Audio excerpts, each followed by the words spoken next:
Welcome back to Crash 2. Boy, do we have some stuff to talk about. I don't know if you saw what I put in the group chat earlier, but boy, do we actually, it's total coincidence that this news comes out as we're doing the Crash 2 playthrough. But Kind of hurts though that the first part's gonna upload before we get to this part. yeah, it's not gonna be up. Yeah, we're gonna be like basically 2 weeks late on the news for anyone watching this, but for us, this is like the day the news dropped. That Crash 5 was actually in development and got canceled because Activision sucks. My guess is there was a lot of trouble with it. I don't know. Crash 4 did well, so No, what was said at least was the game was canceled because Crash 4 didn't meet Activision's lofty sales figures that they were hoping for, despite the game still selling over 5 million copies.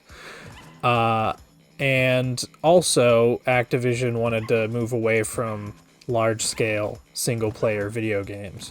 So, they canned Crash 5 and had Toys for Bob make Crash Team Rumble instead.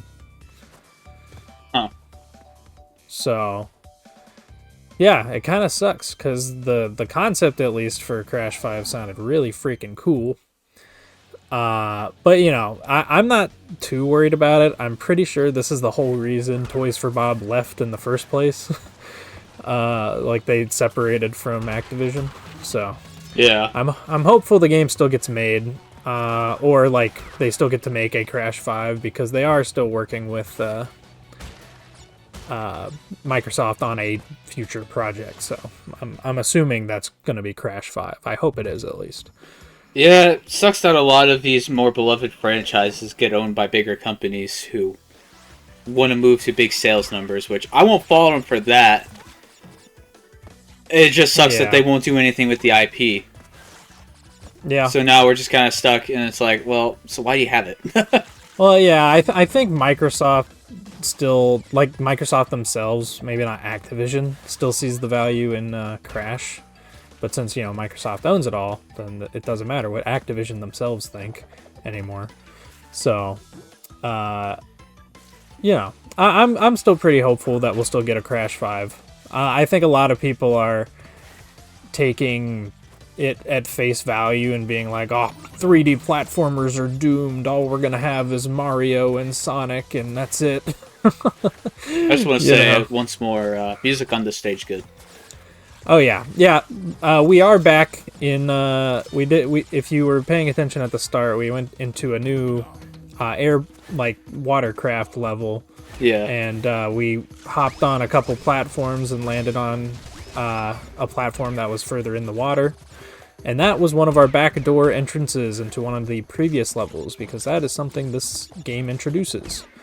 A lot of people call this mandatory backtracking, but I find it really cool. So that's where the red gem was. We were in this level earlier, which is why I cut out the rest of it. And yeah, we now have completed that level because we were able to go into the backdoor entrance in a later level and come back. I think that's a really cool idea because it does add new platforming sections. That like the secrets are new platforming areas for you to go to, and I find that really cool. You don't really see stuff in games like this anymore. I'm gonna try and stay quiet so you can hopefully try and edit it out. But people are arriving outside and slamming doors and shit. So I hope that doesn't pick up on the mic. So don't worry too much about it. I have family over right now, so we're gonna have background noise. Sorry about that, everyone. But yeah, I don't know. I really, not even like Crash 4 has like back doors like that. Which, you know, I kind of miss. It is like all part of the whole like completion process of that game not being as satisfying as these older games, but you know, I still find that game excellent, so I don't really care. Why do people have such an issue with backtracking as a word? Because like, It's like, is I already backtracking did just this. I having don't to wanna do play it again. what you already went through again? Yes. So does that mean all of Devil May Cry is a backtracking game because you have to replay Yeah. to get better ranks? Okay, well, replaying on your own merits is one thing. The game making you replay sections you already played is something else, I think. That's definitely backtracking.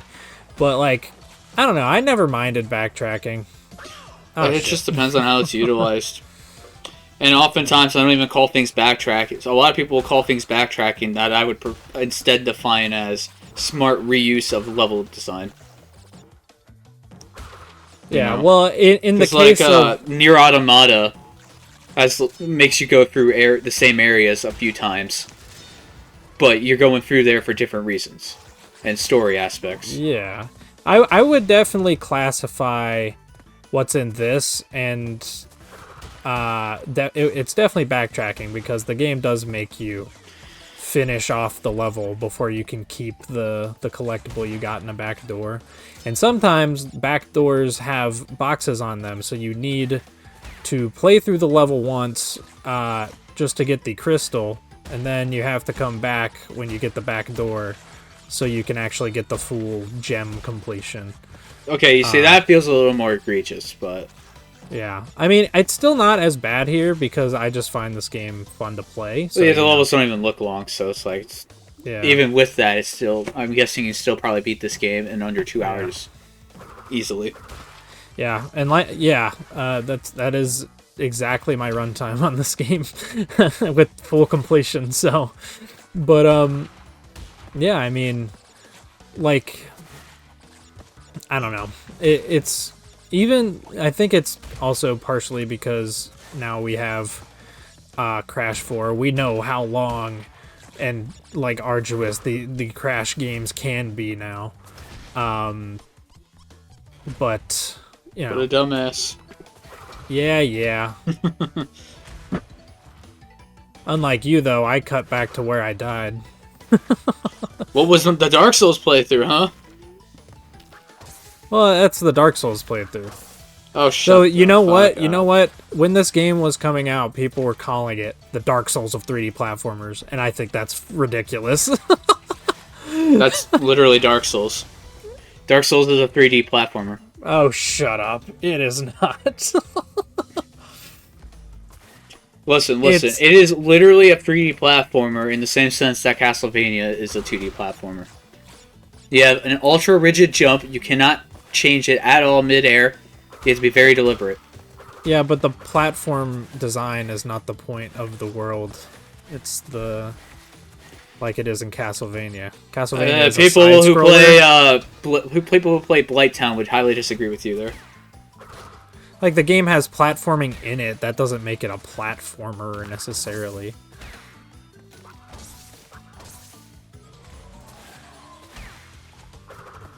This is like our whole argument we had back in college with whether or not Destiny is an MMO. It is? It has MMO elements, but it's not an MMO. Fuck you. We're not having this fucking argument again. I don't remember having the argument, so... I do. And I don't want to relive it. So. You're not having a good time with this level. Yeah, it's fine though. I don't actually die that much. How do you know which holes you can jump down and which you can't? That one had a big bonus platform sign over it. If you were looking. I think we both know the answer to that. Yeah, you don't have eyes, so... But yeah, I think the whole notion of people calling this, of all things, it was particularly Crash 1 that they were saying this about, but calling the Insane trilogy the Dark Souls of 3D platformers, I think is hilarious. Well, this isn't even a 3D platformer. Yes, it fucking is. Shut up. The platforming is the point. That's why you're here. It's not 3D. It is 3D. Look, it's in 3D now. Can we agree Elden Ring is the Dark Souls of 3D platformers? Elden Ring is the Dark Souls of... Or maybe Sekiro. I'd say okay. that's closer to being a platformer than Elden Ring is. Yes, because we have in Elden Ring, we have a jump button. Clearly, it is a 3D platformer. I agree. Though I did spend an embarrassingly long amount of time at the start of Elden Ring just trying to jump up on ruins as much as I could, see if there's any items. Sometimes there were, so you know what? It wasn't time wasted, except in the cases where it was. So the whole game. Yeah. That game does have a lot more platforming than I ever would have expected. But a lot of the you know, you'll come across the sections where you have to, where there'll be like multiplayer like signs on the ground of people saying jumping required ahead or whatever, and it's not even jumping, it's just you falling down platforms because you have no need to jump. You just walk off and you land on all the platforms. Dark Souls is the Castlevania of 3D action RPGs.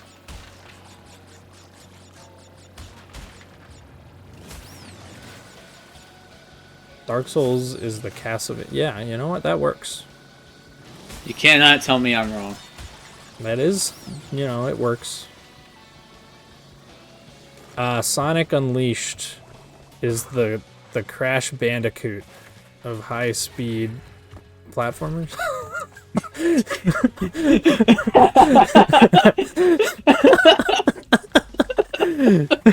Sure, why not? This tangent got weird. So anyways, back to the game. You're in a forest now. It's pretty. Yeah. The kind of looks like Savannah Citadel. Yeah, so yeah, it makes sense. It all comes round. Yeah, it's all coming together. And you're jumping on mushrooms, so it's kind of this is kind of the Mario of Crash Bandicoot bonus platform sections. Okay, we can stop now. I don't wanna. Yeah, here we're coming up on another death platform.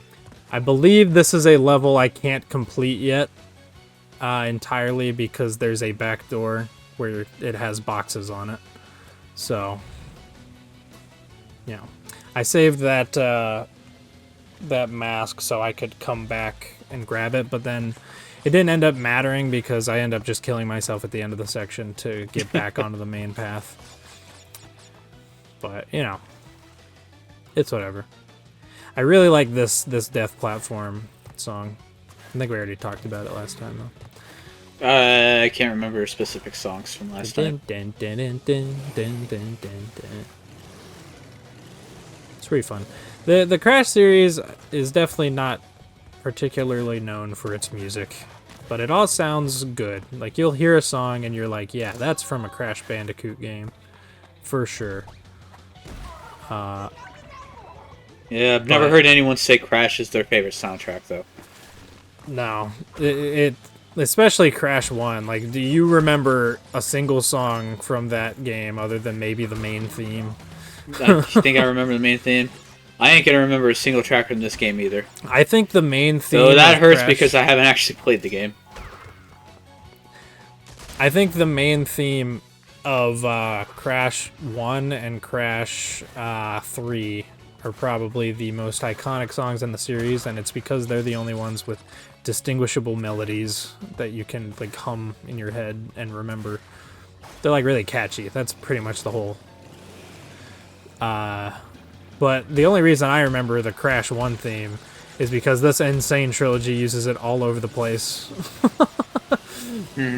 It's the theme song they use on the main title screen, and they have it like they have a whole build up to it during the opening credits of the game. So, yeah. It's that dun dun dun dun dun dun dun dun dun dun dun dun. Mm-hmm. Yeah. And then the Crash 3 theme, when we get to it, you might recognize it just from the fact that people use it in their YouTube videos a lot. Maybe. Like, that happened with Metal Gear. Yeah. I didn't know the alert sound was that particular sound. Like, you know what I'm talking about. Yeah. Once you hear it, it's like, oh my god, that's where it came from. That makes so much sense now.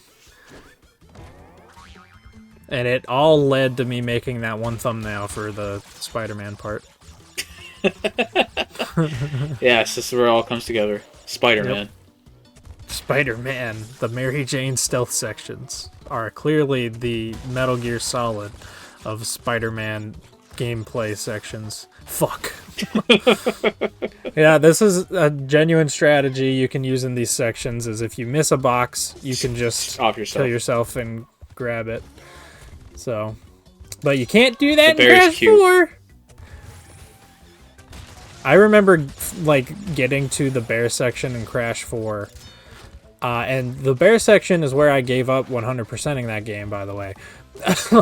Because the bear, in this game, it's very precise. He only moves while you're touching the D-pad or analog stick or whatever. In fact, I would actually recommend you use the D-pad for these sections.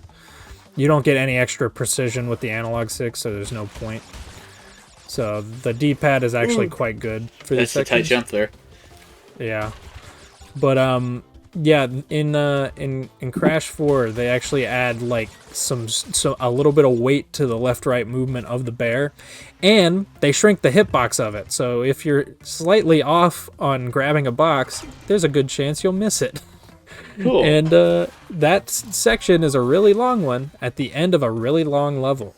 So if you miss a single box on the bear section at the end of that particular bear stage in Crash 4, you gotta start the whole thing over if you want that perfect run relic.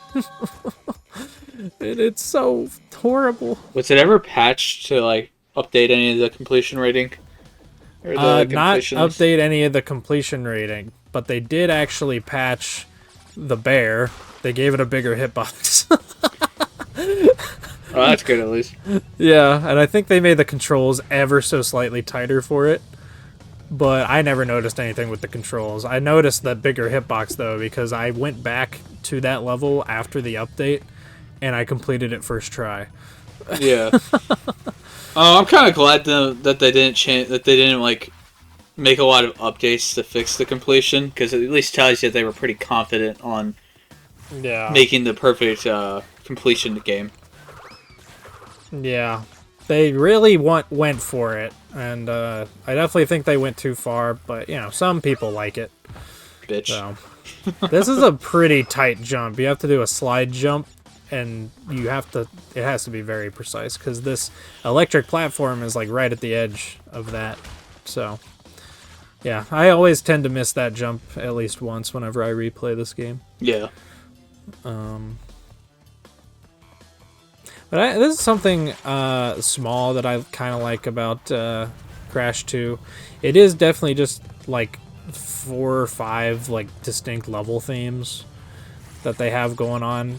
But they mix and match it for the warp room that you're in. So you're going through like a bunch of different themes per warp room, which, you know, doesn't work in something like Sonic Lost World, where, you know, you're on like an actual world map and you'd expect everything in a particular world to work the same. This is quite literally a warp room. It takes you to a bunch of different places across the world, so of course it's going to have different locations in each area, so it makes sense.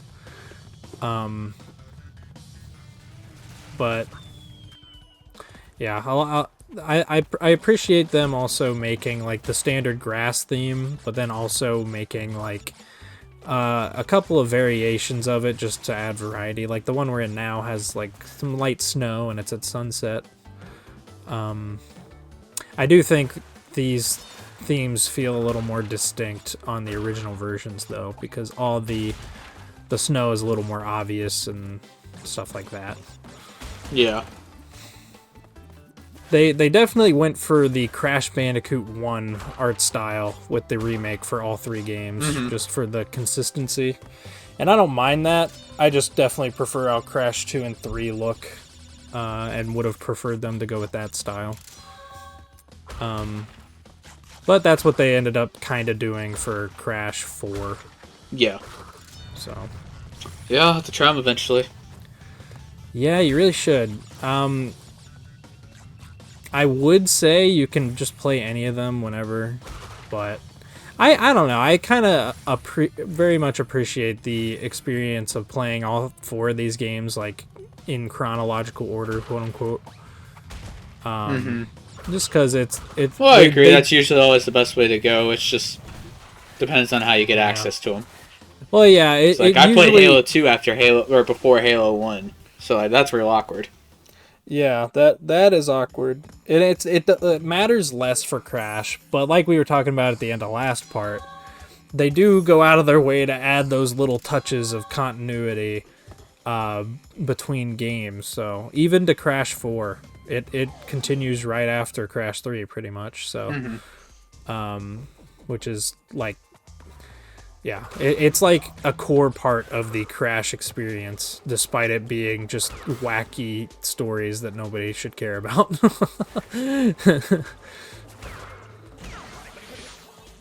It's why, like, I care significantly less for, like, the stuff after Crash 3. The Wrath of Cortex and Twin Sanity do try to keep the continuity up.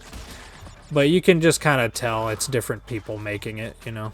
So, Crash 4 is like, it could have been a Naughty Dog game. Like, if they made a Crash 4 back in the 90s. Or whatever. Just in terms of how it's written and stuff. But. It's that rare moment where another franchise gets the Mania treatment. Yeah. Did you just face through that? Yeah, it's a secret wall. How the fuck are you supposed to know that? The loading screen gives you hints. I'm cutting out every loading screen, so we're not going to see any of the hints. But the loading screen... Is this in the original as well? Yes. Well, no, the hints are not in the original. So, how'd you find it? Because... at the level warp entrance, you see that there's a green gem in this level. So if you complete the stage normally without going through that wall, you won't have the green gem. Yeah, but when did you ever get the idea of, oh, I should walk through a wall? Well, this room here it makes no sense for it to exist without there being some kind of a secret. Because it's just a random offshoot to the right with a bunch of I could believe developers were dicks. Well, yeah, they were dicks by designing it that way. But, like, I don't know. There's no room for that. There's no reason for that there to be an offshoot to the right. Oh, yeah, for some reason the bonus platforms were just glitching for me on my PC version. Never happened. Like, I never had that weird bouncing bug on the PS4 version ever, so. And this is like my first time doing full playthroughs of the PC version, so I don't really know what was up with that.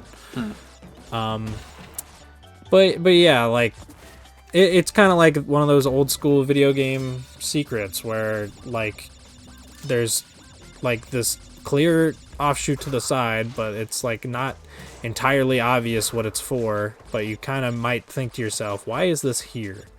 Why would this be here? So, and you also have the knowledge that there's a secret hidden green gem in the level, so.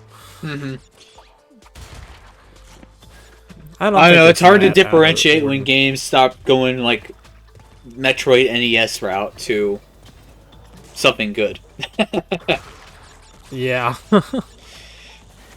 And even then, like, because of how many different game developers there were, different companies and developers found that balance a lot later than others did. Yeah. I would still say that Nitro Crate room hints a lot better that there's something there than anything in, like, most of the stuff in, like, Super Metroid. for like bonus items or whatever. Like, there are just straight up blocks in there that you couldn't know are interactable. Yeah, but the game gives you the precedent to actually want to search for that very early into the game, and to just shoot random walls. And if you find the X-ray scope, that also helps. This, so far, that's been the only time I've ever seen that. Nothing ever like that existed in Crash 1. But yeah, in Crash 1, and there was basically no indication that that door is something you pass through. It's not even like it opens or anything. You just physically just phase through it. It literally looks like you glitched. I thought you glitched through it at first. Yeah, it just has so in that sense, I think it's pretty poor. It just has no collision. It's like the same kind of thing as like there being a hidden pathway behind some blocks in a 2D game from the 90s. You know, I don't really see it as any different than that. I think those are bad too if they're not set up well with the precedent. Well, this game is full of weird, wacky secrets. Like secret routes to previous levels, that kind of thing. Yeah, and I get that was the thing to do at the time. But it's a trend that's died off, and I can see why. I kind of like old school secrets like this. They can be neat, but I'm finding most of them with a guide for a reason. Also, rip his connection. That's like the only time you see that static effect. Oh yeah, we can play as Coco.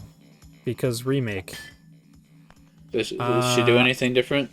No, she plays exactly like Crash. Okay. Which I can understand for the remakes, but in Crash 4, they still keep it that way. And I can kind of get it there because they did... I mean, that'd be a lot to design for if you wanted to account for different playstyles. Because they made that game like hyper-precise, super challenging, and stuff. Yeah, it's either that or you have to do what Inti Creates did and try to design a game, and then suddenly now you have to make a character that can only work in the pre-existing levels.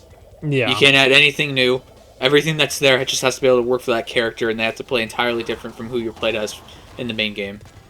Yeah. Looking at you, Blaster Master. Yeah. I think, what was I going to say? I think Crash 4 also still gets a pass, just because they have other playable characters that do have entirely unique movesets. They just get their own, specific sections in the game to play, versus putting them in the basic levels with Crash and Coco. So I think Crash 4 does playable characters well.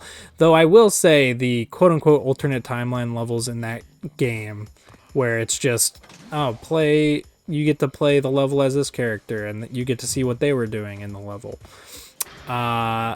They do those pretty bad, because they have you play those. They're kind of like the Crash 4 equivalent to the back doors, in which you play them, you have a whole unique platforming section, and then it just makes you arbitrarily play the rest of the level that you already played as Crash again. And it has like slightly different box layouts, and that's pretty much it. Mm-hmm. So, I don't know. I think Crash 4, overall, excellent game. It does have some design issues, I think, that make it all comes down to just the repetitiveness of completion, pretty much. How long is the base game for Crash 4 if you don't really do anything with completion? It's like, if you're not as good, I would say it's probably like 6 hours, 7 hours. Okay. That's pretty fair for a 3D so it's platformer. It's like a pretty meaty, yeah, pretty meaty platforming, just straight platforming experience. That's like as long as just to beat Sonic Unleashed, Yeah, I feel like I would start to get a little bored though of Crash at that point with just the same gameplay style. Oh, well, you do have the other characters to spice it up. The alternate timeline levels that I was complaining about earlier are optional. They're there for completion. So you only have to play the main levels of every world, and that's it. And you do get to, on that main path, play as other characters from time to time. And like each level, each world, rather, has like its own set of gimmicks. Each level within a world, while it fits the same theme, has a ton of variety, even just in between those levels Mm-hmm. in the same world. So like you're never like it is like hop and bop crash platforming, but the rise in challenge over the course of the game, the variety of the levels, etc., the multiple playable characters, I think it all comes together to make Crash 4 one of the just best straight platform 3D platforming experiences you can have Mm-hmm. in general. So I highly recommend it. Just like Crash 1, 2, and 3.